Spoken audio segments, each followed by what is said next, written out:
Asian Network. So I'm very excited today because my no filter guest is someone I've always wanted to go soul to soul and toe to toe with. Number one, because my wife literally adores him. And when I say adores him, I don't mean in the old school Bollywood way, oh, he's my favorite actor. She honestly believes that you're a towering intellectual genius for your generation. And we should hang out some. What, you and my wife? No, all of us. Well, thank you for that, as long as I get an invite.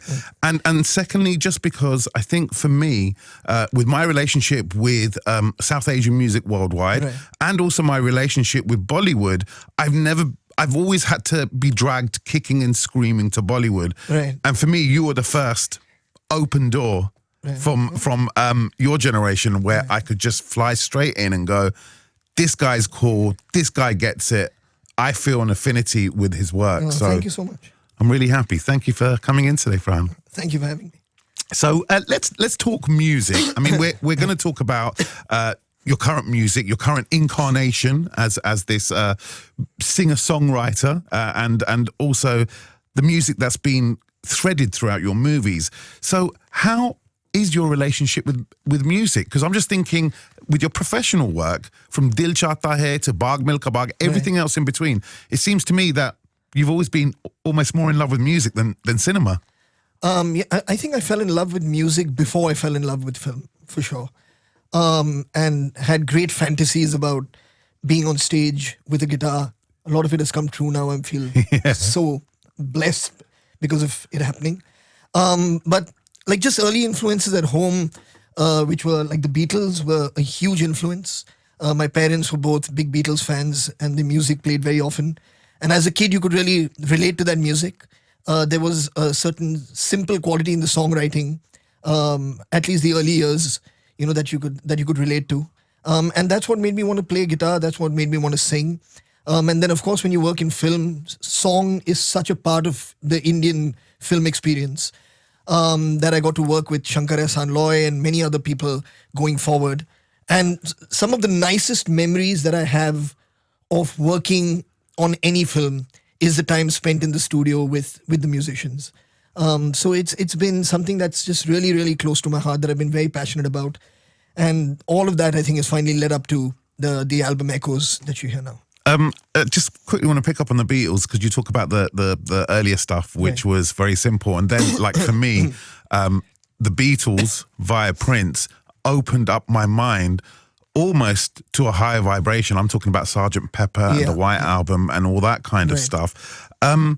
Did you, as a young man listening to the Beatles in your house, get the psychedelia and almost like the sheer artistry of the later period of the Beatles? Not initially. I mean, initially it all sounded very like as their music progressed, as they evolved as artists.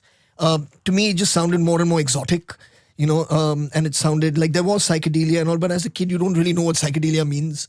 So I had this one audio tape, which was like the best of, you know, the Beatles, and it started with Love Me Do and ended with songs from like Abbey Road. Yeah. You know, so it was like the entire journey, and you could sense, I mean, that there's maturing happening as musicians, the kind of production that they're doing with songs, the experimentation that's happening, all of that could be heard, but to really understand it, of course took me some time. Okay, and do you think, now looking at your relationship with music, because you mentioned music directors and how it's a really important part for you, but do you think that early influence from your home, from your very iconic and very famous family, do you think that essentially informed your narrative after that? I'll give you an example. For me, Dil Chahta Hai, when all that house music was being played in the movie and that kind of stuff, you know, I was already a DJ here in the UK. I was playing at house nights and drum and bass nights. And I just started going to Mumbai and realized there was this underground scene of house music. You essentially took a lot of that and put it into the mass consciousness. Even the experimentation of films that aren't seen as experimental. I'm talking about Baag Milka Baag, where one of the lead tracks was essentially a mixture of Qawwali music and also country and western. Yeah. Were you responsible for that? You know, did that inform you? Are you responsible for a lot of the musical decisions in your career? I'm responsible for the musical decisions of films that either I produce or I direct, for sure. But I mean, Bhag Milka Bhag was entirely Rakesh and Shankar Ehsaan Loy. When I first met Rakesh, he played me the tracks that had already been recorded, and it's difficult to explain how much that music helped me get into the zone of that character. You know, it really did help me. But from the time of Dil Chahta Hai, whether it was Laksh, the Dawn films, Zindagi Na Milegi Dobara, Rock On, all these movies, I mean, I've been very, very involved in what the album needs to be like and sound like. I mean, yeah, it's like I said, it's one of the happiest times in the filmmaking process, you know, for me to put that album together. When we did Dil Chahta Hai, I must tell you a really interesting story. When the Dil Chahta Hai music was done, we went out and played it to potential, you know, publishers and labels, and nobody got it. You know, nobody did. I mean, I remember we were playing it to the guy from a very, very respected music company, and in the middle of the song, he just kind of got up and got onto his phone and walked straight out. And it was just very, like, depressing, you know. I mean, you're like, why aren't people understanding it? I mean, this is that's the kind of music that we would like to listen to now. And then it really started doing well after the film released, because when people got the vibe of the film and they got because it was kind of a slow burner, wasn't it? Yeah, it didn't catch light on the first no, night. it didn't. I mean, and now, I mean, like, whether it's Koi Kahe Kehta Rahe, Jaane Kyun, I mean, all those songs are so popular now, but they weren't at on first listening. No. Okay. So just in terms of your history as a singer as well, like, let's talk about Rock On. Obviously, you're on camera, you're on screen, and you're actually singing. You mentioned that you had all these fantasies, like a lot of us did. I mean, I never got to fulfill my fantasies. Throwing those Freddie Mercury and those kind of rock and roll shapes on stage. Right. Were you scared before Rock On started getting made, or were you literally like, wait till these people see the real rock star living within me? No. But I was very excited. It was a movie about music that I completely relate to. I don't know if I would have done it if it wasn't about rock music. And just the band culture, just the smallest little ego things that happen between friends and between band members. So it was very relatable, and I was just very excited. I didn't know what would happen, of course, with the film. You wish for the best, but the fact that people would take to it the way they did, that was very surprising to me, in a pleasant kind of way, of course. But I didn't feel at all afraid about, like, is it going to look stupid, or am I going to look silly, or, and when you're in the moment and when you're performing, like, suddenly all these influences of things that you watch, like a little Axl Rose side to side, all of that just kind of sneaks in there. But I had a lot of fun doing it.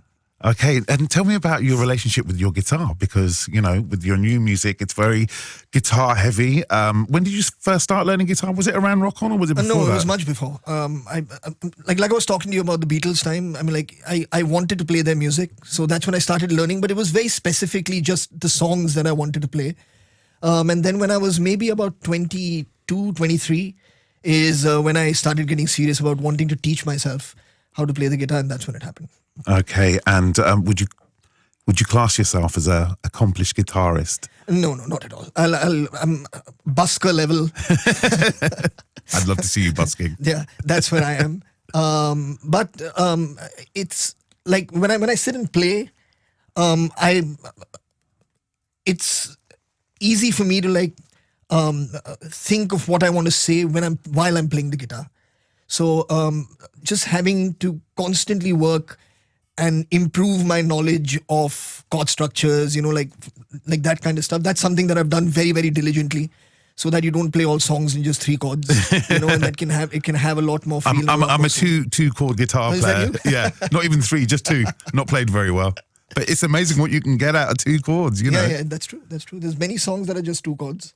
But when you want to express, like, through writing and the mood of the song and the mood of the lyric, it's amazing how just a specific chord change can just enhance that mood or make somebody resonate in a certain way that just takes you to this one place, or makes your hair stand. Yeah. It's an incredible thing what music can do. So just to be able to do that, and provide that for people. Hopefully, if they get into the music and enjoy it, you have to kind of teach yourself, as much as you possibly can. So that's, the professional side. That's your intimate relationship with the guitar. I have many friends in the music industry, and there's some of them who'll always pull out a guitar. When you're sitting around at home, having a couple of drinks. Yeah. And some of them always pull out a guitar and you think, thank goodness. And some of them, even though they're really good at what they do, you just think, bas karo. So are you an annoying or an accomplished puller out of your guitar at home when your friends are chilling? No, that way I'm pretty accomplished here. Because I remember songs very easily. I remember lyrics just really, really easily. So my kind of arsenal of songs is pretty vast. And like I said, just having learned more and more about how to freestyle on the guitar, you can play along with other people a lot more easily as well. And so we have this thing, it's called the Funky Friday group, which is a lot of us musicians, and we try our best to do one Friday a month and meet at my place and have a bit of a jam. So all of that does happen. And, we'll talk about why Couldn't It Be Me and the other tracks in just a second.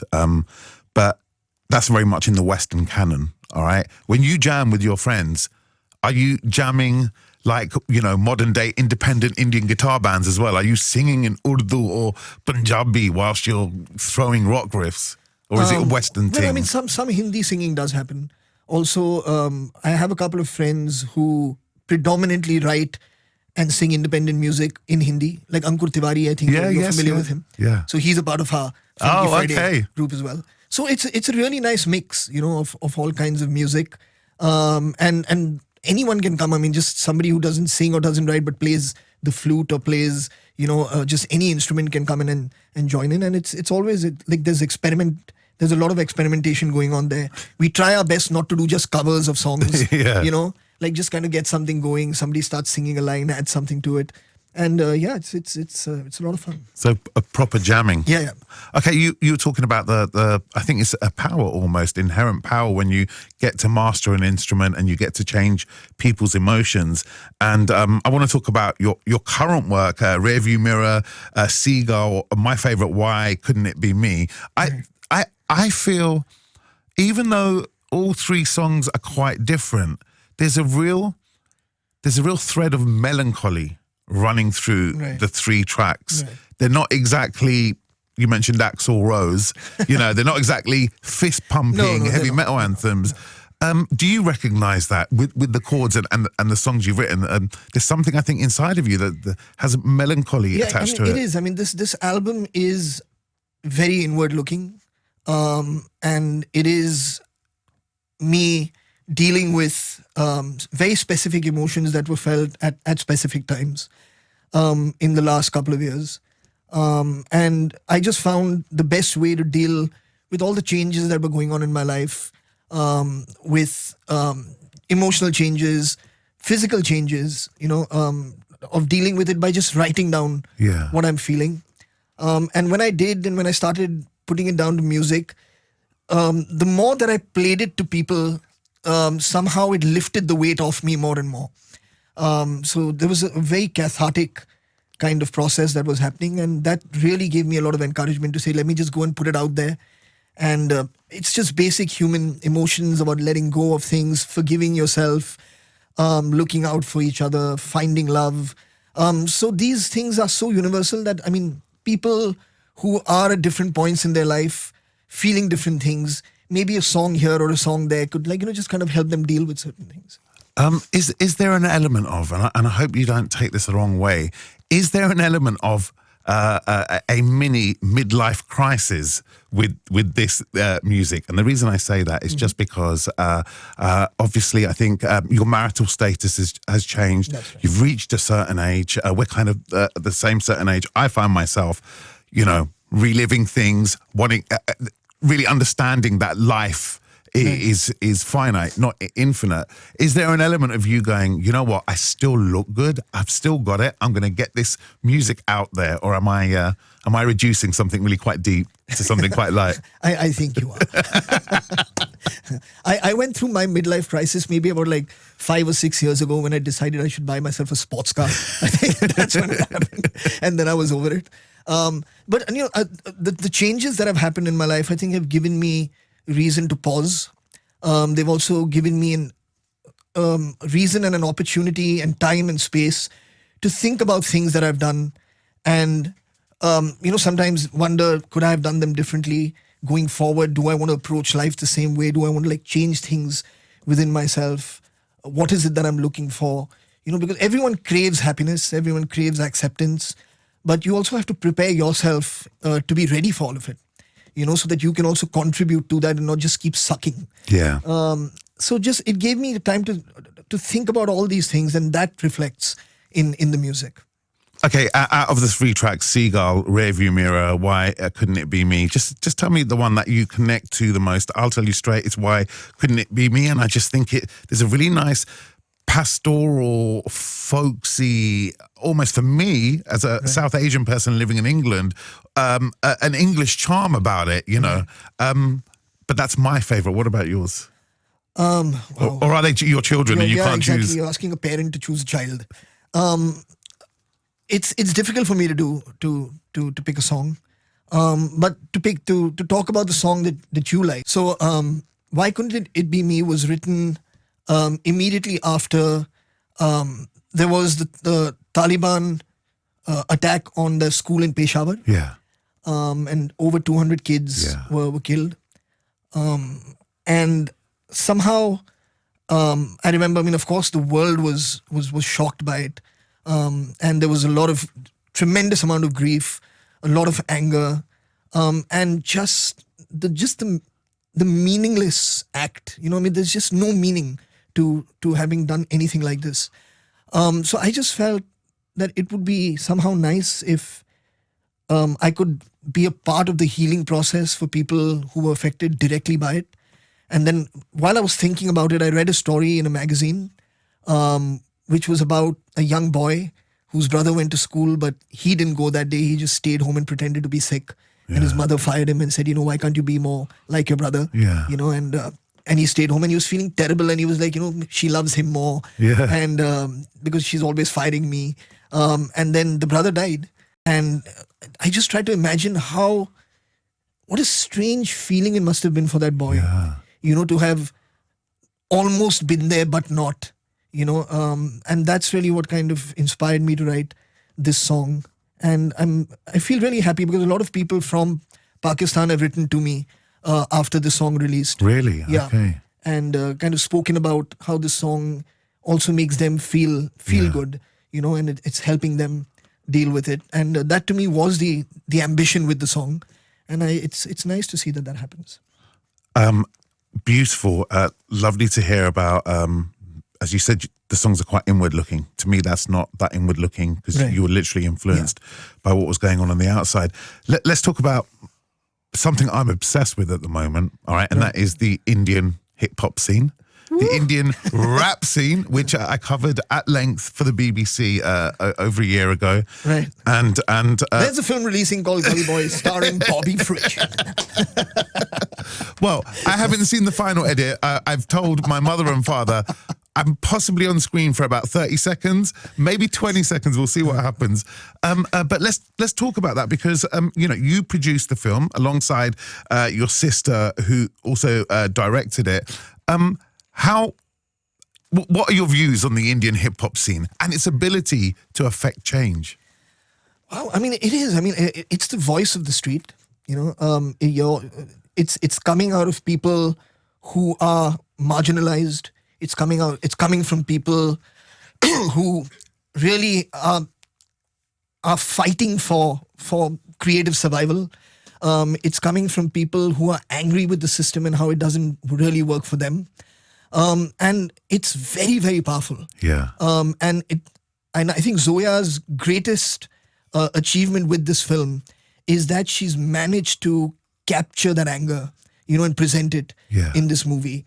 And I do feel that it's going to have a profound impact on the music scene in India. It's also going to completely change the way the mainstream views rap and hip hop. Yeah. because we always looking to the West, and we have our idols and our role models of rap and hip hop from there. And I feel that's going to change a lot. Yeah. Like a lot of people are going to discover some really, really talented writers and artists through this film. What's really nice about Indian hip hop for me is that it's taken an element of the West, the hip hop, Right. but it hasn't either A, put a layer on top, or B, taken some of it and then added nuts and bolts on. I feel like they've just taken just the foundation and built something entirely new, possibly the most exciting thing to happen in Indian music for decades. Absolutely. And it's reflecting in the way people are taking to the music. When we did the music, because you are making a film, you are trying to reach as wide an audience as you possibly can. So, as a producer, you are a bit concerned, like, will people understand this? Yeah. Because on the face of it, it seems niche. It seems like, okay, there is like a little underground scene, and there are people who are dedicated to listening to this music, but are they massive enough in numbers, that would help the film? And just the way the music's exploded, and it's just topping every single chart, and it's become the slogans are being taken out from the songs. Like Apna Time Aayega has become a slogan for like just many different things. Yeah. So things like that are going on. It just makes me feel like it was sitting there just waiting for someone to, say, let me be the one to do it. And I just really feel extremely fortunate and lucky that it's us who've got an opportunity to present this to the world. And as you've already mentioned, my conflict of interest is I did play myself in the movie for possibly 20. It's a biopic. Well, actually, I play myself. Yeah, I turned up on the day and they decided to move Ranveer to the side. And one question I have got, and I don't know if I'm the right person to ask this because I've co-signed it a bit by doing this little cameo. Right. But a cynical person talked to me the other day, and they're very concerned with representation and diversity here in the West, and representation and diversity out there in India. And I was arguing that the greatest thing about Gully Boys, I knew all these rappers before they were in the movie, for them to be on screen, and for some kid in quotation marks, the interiors, or some kid who's living in a place like that in another part of India, to see people who look like them and sound like them on screen is going to be amazing. It is. And this cynic turned around and said, but it doesn't matter how good Zoya's past work is, because there's the Ranveer element, because it's still kind of Bollywood, it's not going to be the right, it's basically going to represent them, but it's like Bollywood, it's going to eat up the scene and then move on and find its next victim. Is that a fair, cynical attack that I heard the other day? No, no, I don't think so at all. But again, time will tell what happens. I don't think the person who said this to you knows any more than I do. Yeah. So I don't know. It's what is the intention? I think that's what's important. The intention of making this film was to give a platform to these artists who have an audience, but how can we take them to a place where we can help them find a larger audience, because they deserve a larger audience. Yeah. So with the exception of Ranveer in the film and the other actor Siddharth, every single musician that you see is a real musician who's doing his or her own music. And that is very rare in a Hindi film to start with. Yeah. So just the fact, like, absolutely what you're saying, that when people from those areas are going to watch that film, there will be an immediate connect because you're watching your boy, in that movie. And we hope to just make stars out of all of them, through this film. And let's hope that happens. And see, Bollywood and film music has the ability and has the tendency at times to just occupy space when it finds it. Yeah. It can do that. But then it really depends on the integrity of the artist, of how much they want to sell out or not. Yeah. There are some artists who were amazing when the whole pop scene happened in the early 90s.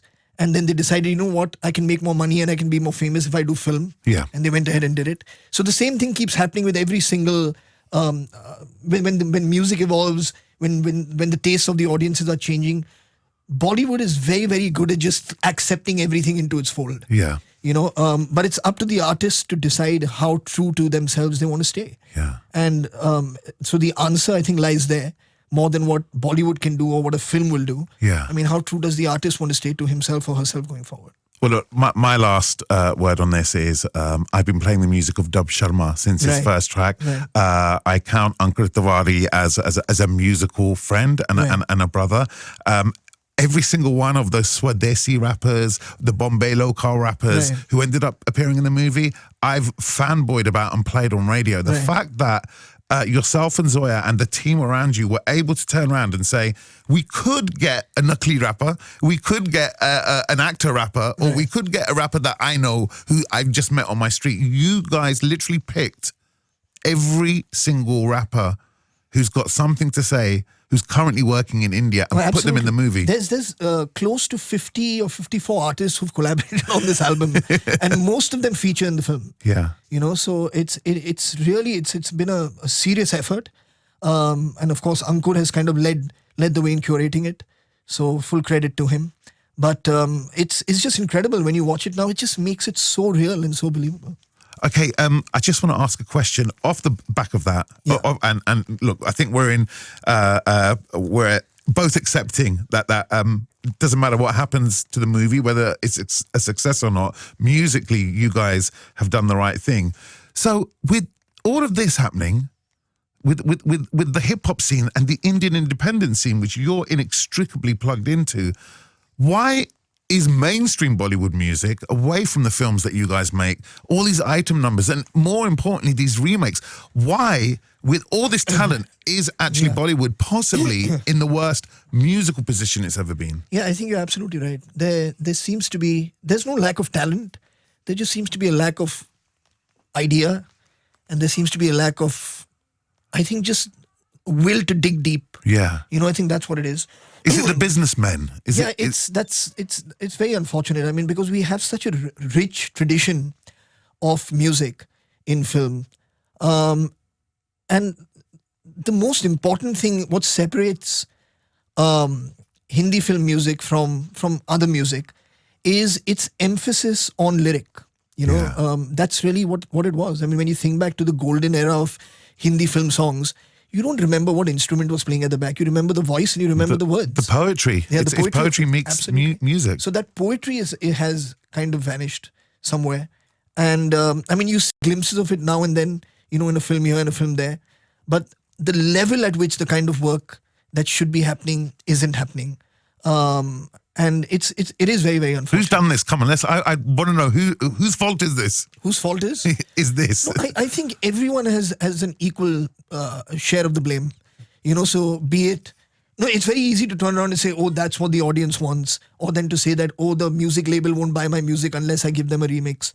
It's very simple to say that. But the fact is, like I said, you can also be really stubborn and say, like, listen, this is the music of my film. You want to take it, you take it. You don't want to take it, you don't take it. I'll just put it out myself, because you can now. Yeah.